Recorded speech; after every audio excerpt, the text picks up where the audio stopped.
Karen Carpenter had the most beautiful voice, but her real life was really sad.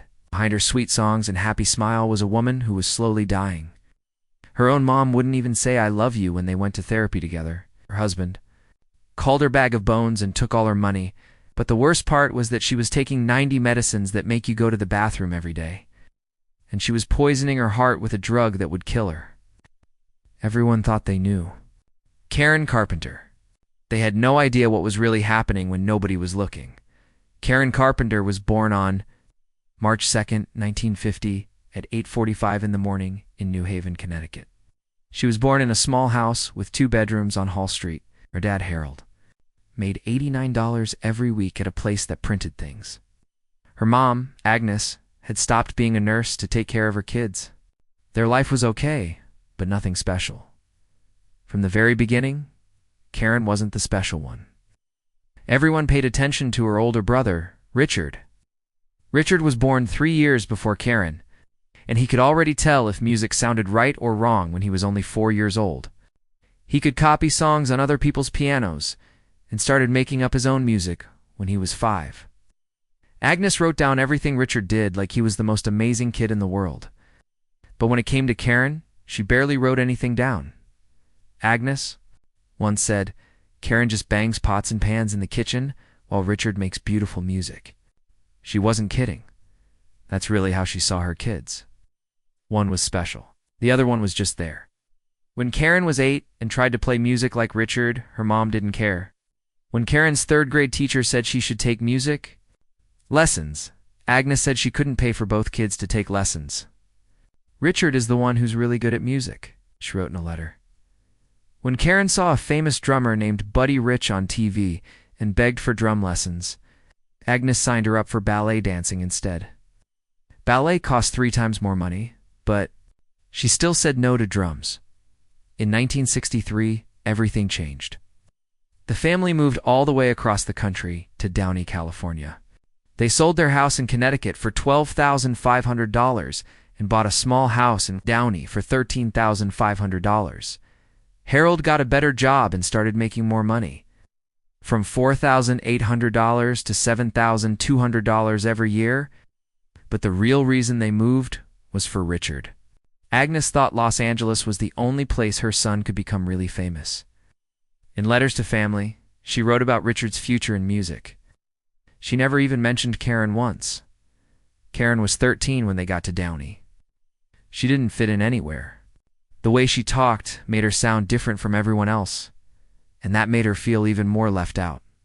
At Downey High School, she was quiet and wasn't sure about herself. But that same year, something nobody expected happened. She had to take a music class. She picked something called the Glockenspiel because it looked easy. Then one day the band's drummer quit. Karen said she would try it. In just a few minutes of sitting behind the drums, her teacher, Bruce Gifford, knew she had something really special. She could keep perfect time with the music. He wrote in his notes that she learned really hard drum parts in just 20 minutes, things that took other kids months to learn. Karen's whole life changed in that moment. She wasn't just good, she was amazing.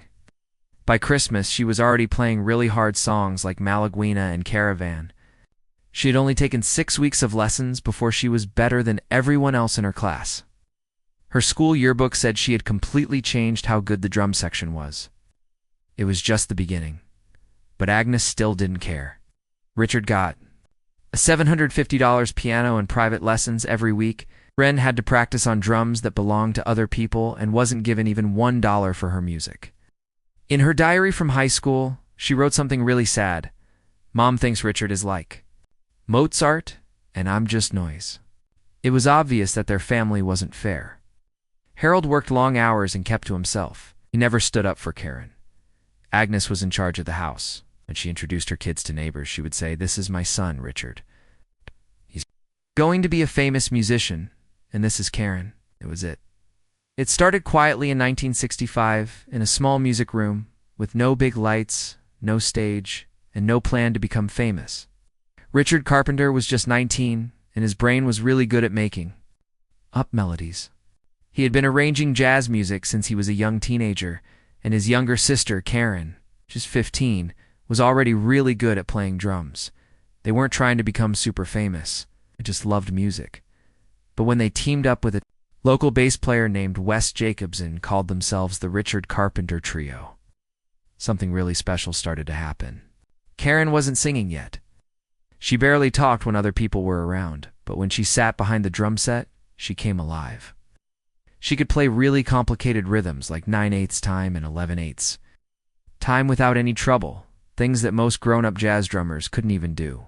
Her rhythms were tight and clean, but full of feeling. At first, she was just the drummer, the quiet one in the back, but everyone who saw her play remembered her. In 1966, they entered a big competition called the Hollywood Bowls Battle of the Bands and played a jazz song they made up called Iced Tea. They weren't just good, they were incredible. Karen kept the beat like a professional, and Richard's arrangements were amazing. They won the whole competition, beating dozens of bands that had been playing much longer. RCA Records offered to let them record in a studio, and it felt like the door to something bigger had just opened. But then the door slammed shut. The people at the record company liked how talented they were, but they didn't like their style of music. Jazz was becoming less popular. Psychedelic rock music was taking over. RCA told them their sound was too jazzy and walked away. The rejection really hurt. They'd done everything right, but it wasn't enough. For the first time, Karen and Richard realized that just being good at music wasn't all that mattered. Being at the right place at the right time was everything, and their timing seemed to be wrong. One afternoon that same year, something nobody expected happened. During a regular practice session, Karen started singing just for fun.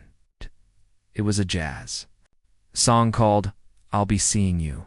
Her voice came out low, warm, and smoky. Richard stopped playing. "Sing that again," he said. She did, and that was it. Everything changed. Karen had a natural ability to sing 3 octaves, perfect pitch, and a sound that didn't sound like anyone else. It wasn't just good, it was amazing. Karen had no idea she could sing like that. Neither did anyone else. But Richard knew what he was hearing, could see the future. Karen wasn't just a drummer. She was a voice the world had never heard before. But Karen wasn't ready to stop playing drums. Between 1965 and 1967, the trio played shows all over Southern California at Disneyland's Tomorrowland Terrace, local colleges, weddings, and backyard parties. Karen always stayed behind the drum kit. Even when she sang, she did it sitting, down, hidden behind the cymbals. She liked it that way. She didn't want everyone looking at her. Not yet. People were starting to talk. Who's that girl drummer with the amazing voice? Audiences noticed how different it was. A tiny teenager playing drums like the famous Buddy Rich and singing like Dusty Springfield. But Karen didn't want to move to the front. She didn't feel like a singer. In her diary, she wrote, "I'm not a singer. I'm a drummer who happens to sing." That one sentence would bother her for years. By 1967, things started to change. The trio broke up, RCA had said. No, the jazz world didn't want them, so Richard made a decision. If jazz wasn't working, maybe pop music would. He formed a new group called Spectrum. Karen joined them. They focused on singing and harmonies. But still, nobody wanted to sign them to a record deal. Record companies kept saying no, too soft, too clean, too different. Karen didn't like the new direction at first. She missed jazz music. She missed her drums. But Richard believed in her voice more than she did. He started building songs around it. Simple arrangements, emotional words, soft instruments. He slowed things down and let Karen's voice be the most important part. Then they recorded a demo of Ticket to Ride. A Beatles song, but they made it completely different. Slower, sadder, deeper. Herb Alpert from A&M Records heard it, stopped what he was doing and said, "Who is that?" Karen's voice had hooked him completely. He signed them in 1969. Karen was just 19 the day they signed the contract. April 22nd, 1969 was a turning point. Karen couldn't even sign it herself. Her parents had to do it because she was too young. But that signature would change everything. Richard was 23. They were still just kids. But now they had a real chance. They put out their first album called Offering, which was later renamed Ticket to Ride. It didn't get to #1 on the charts, but it made people notice them. Through it all, Karen kept playing drums. On those early recordings, she played most of the drum parts herself, and sometimes even the bass parts. Her drum work on All I Can Do was in 5/4 time. Not easy, but she loved it. She said the money's in the basement, joking about how the lower parts of her voice and her drums held everything together. On July 25, 1970, everything changed. The Carpenters were still mostly unknown when their song They Long to Be Close to You, #1 on the Billboard Hot 100. It didn't just stay there for a week. It stayed at the top spot for 4 weeks straight. That single moment flipped their whole world upside down. Karen Carpenter was only 20. In just a few days, her voice became one of the most recognized in America. The song also got to #1 in Canada and Australia, and their album, also called Close to You, reached #2 in the US and #1 in Canada. The brother and sister went from struggling musicians to global stars, almost overnight. It wasn't just a hit, it was everywhere. The soft melody written by Burt Bacharach and Hal David, paired with Karen's warm, haunting voice, gave people something they didn't even know they needed. Radio stations couldn't stop playing it. TV shows started asking them to perform. Companies called with offers to use their music in commercials. In just 15 weeks, the single stayed on the charts and helped create a new kind of music. The Carpenters became the new face of soft rock. Then came their next big song, one that would stay with them forever. We've Only Just Begun had a strange start. It was originally a short jingle for a bank commercial.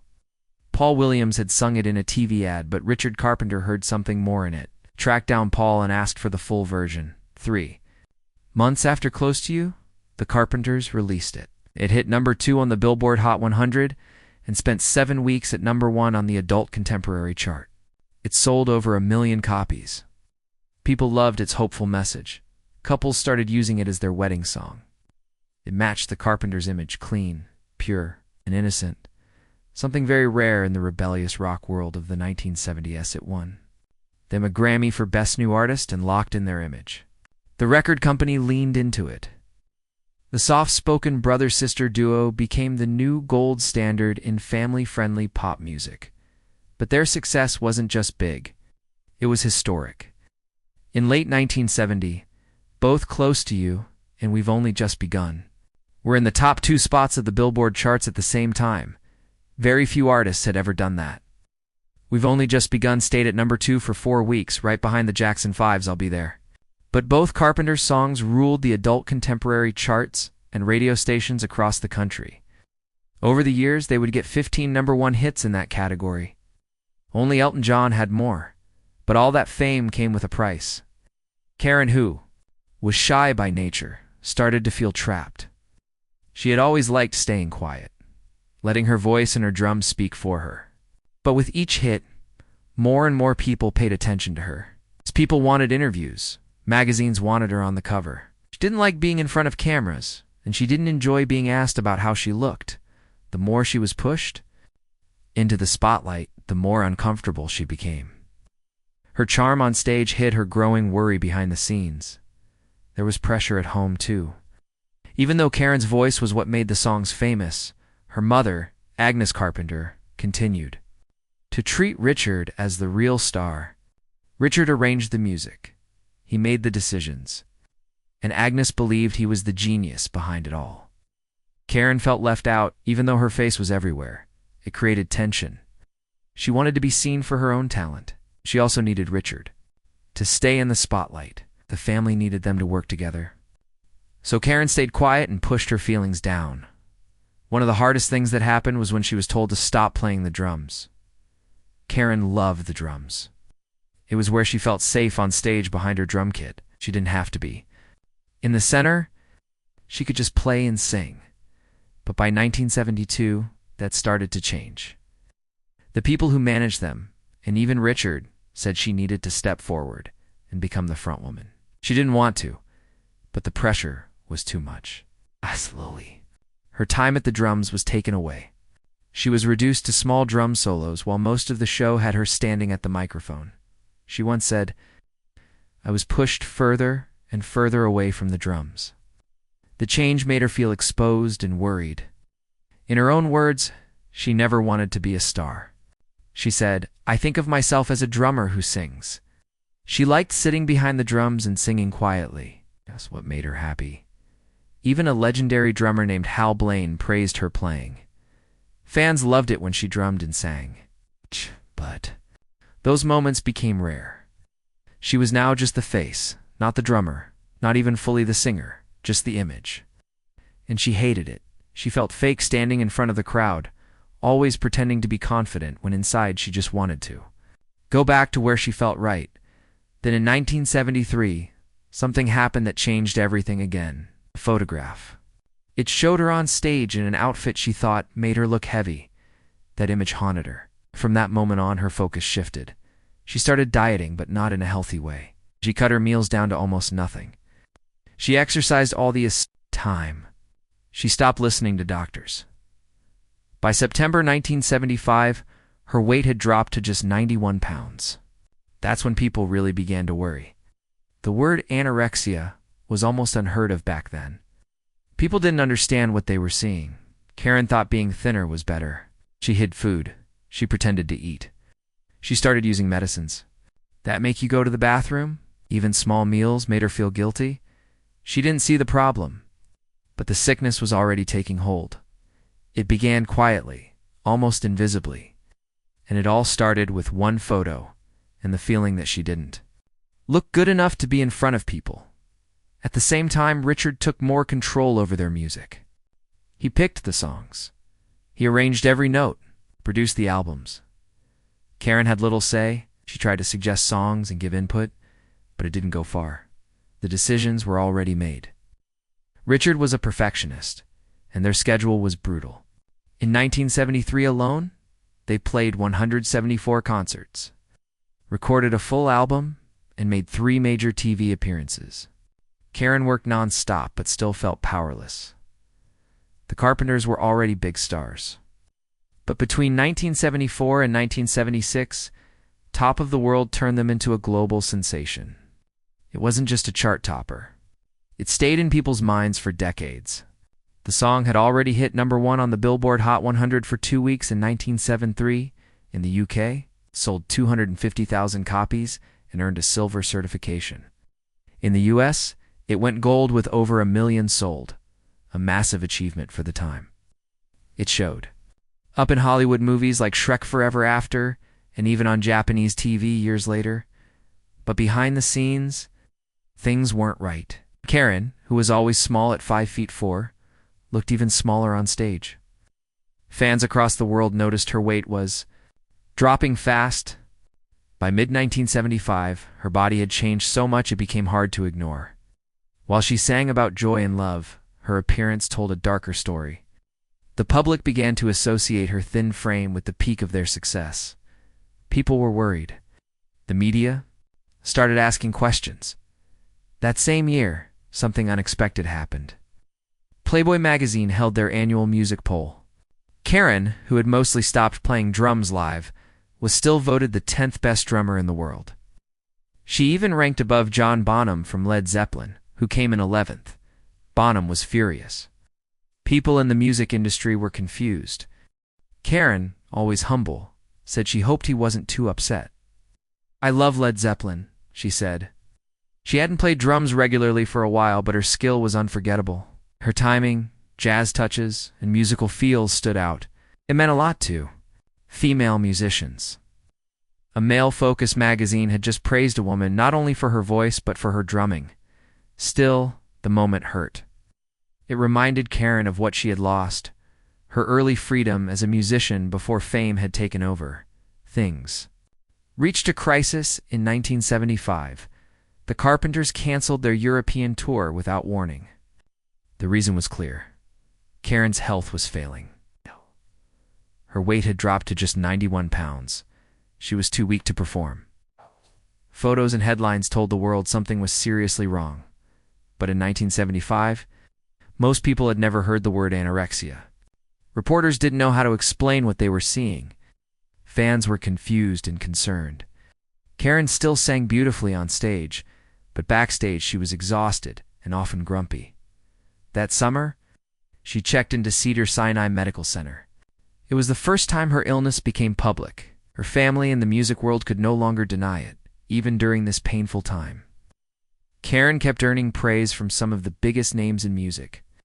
At the 1971 Grammy Awards, John Lennon told her she had one of the best voices he'd ever heard.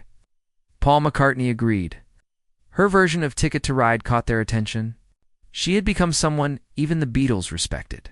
Hal Blaine and Buddy Rich, two of the greatest drummers, called her both an incredible singer and a top-notch drummer. But none of it made Karen feel better. The praise never filled the hole inside. Being a perfectionist and having low self-worth kept her from accepting what the world already believed that she was truly special. In late 1976, at 26 years old, Karen tried to take control, moved out of her parents' home in Downey and bought a condo in Century City. Her mother didn't want her to leave, but Karen needed space. On the outside, it looked like a bold adult move, but the truth was more tragic. She still visited her parents several times a week. She couldn't fully break free. Friends noticed her fridge was always empty. No milk, no bread, nothing. It was a silent sign of her illness. The move wasn't a new start. It was a cry for freedom that came too late. The emotional damage had already been done. Then in 1979, something changed. Karen flew to New York and began working on a secret solo album. She wanted to step away from the Carpenters' soft image. She hired Phil Ramone, a top producer known for working with Paul Simon and Billy Joel. The sessions began on May 2nd at A&R Studios. Karen took charge. She picked songs, helped with arrangements, and paid for much of it herself. She sang sultry ballads, tried disco, even recorded a bluesy version of Still Crazy after all these years. Paul Simon liked it so much he changed a lyric just for her. This was her vision, bold, honest, and completely different from anything she had done before. When the album was done in early 1980, she shared it with friends in New York. They loved it. They were shocked by how mature and versatile she sounded. Karen was thrilled. She told friends she finally felt like herself. For once, she wasn't just Richard's little sister or the sweet Carpenter singer. She was an artist with her own voice.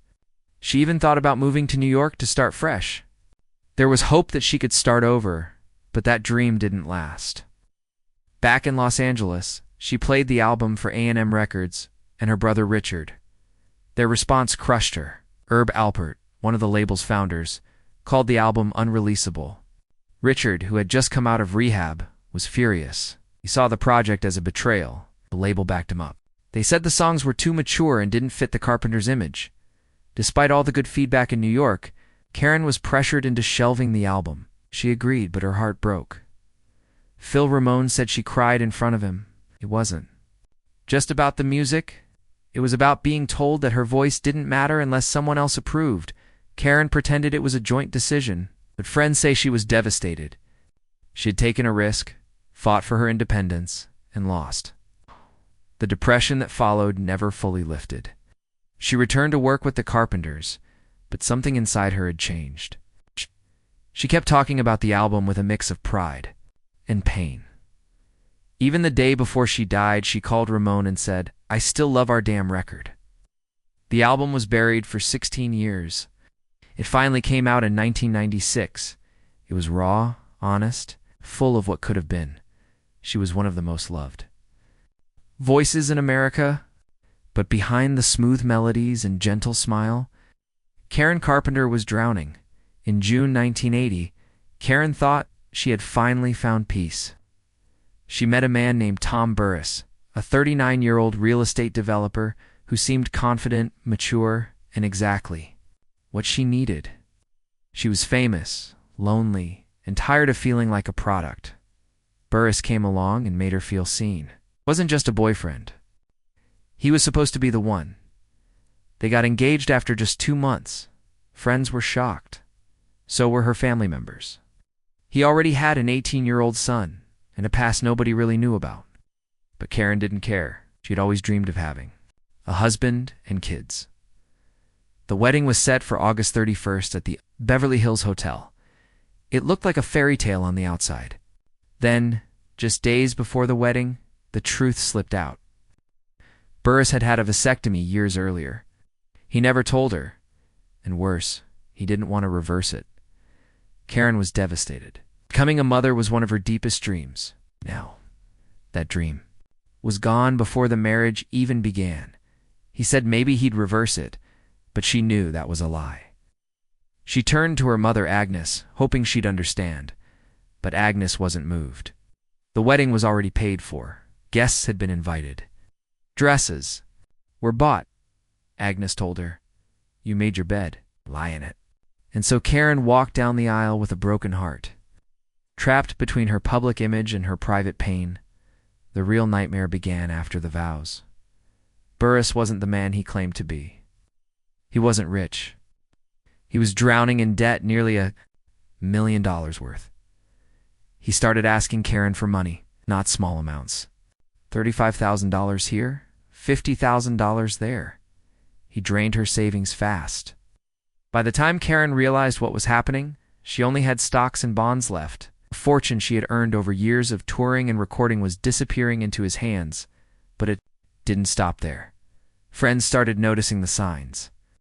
Karen would show up to dinners in sunglasses at night. She looked tired, afraid, smaller. She would cry at restaurants. One friend remembered her breaking down during a meal, too scared to go home. Burris would mock her appearance. He called her a bag of bones and told her nobody would ever love her. Her eating disorder got worse. Her joy in music faded. Spirit began to collapse. Paramedics found her heart barely beating, just 6 times a minute. She was rushed to the hospital. At 9:51 a.m., she was gone. Weeks later, the autopsy report came out. It wasn't just anorexia. Her heart had been poisoned, literally, by emetine, the key ingredient in ipecac. She had taken so much for so long that it had destroyed her heart muscles. The report found nearly half a microgram of the toxin in her liver. That's all it took. Her heart couldn't handle it anymore. Even in death, the truth was covered up. Her family denied the ipecac use.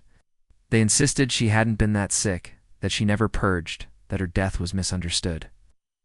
Kept documents away from reporters. Friends said her story was rewritten.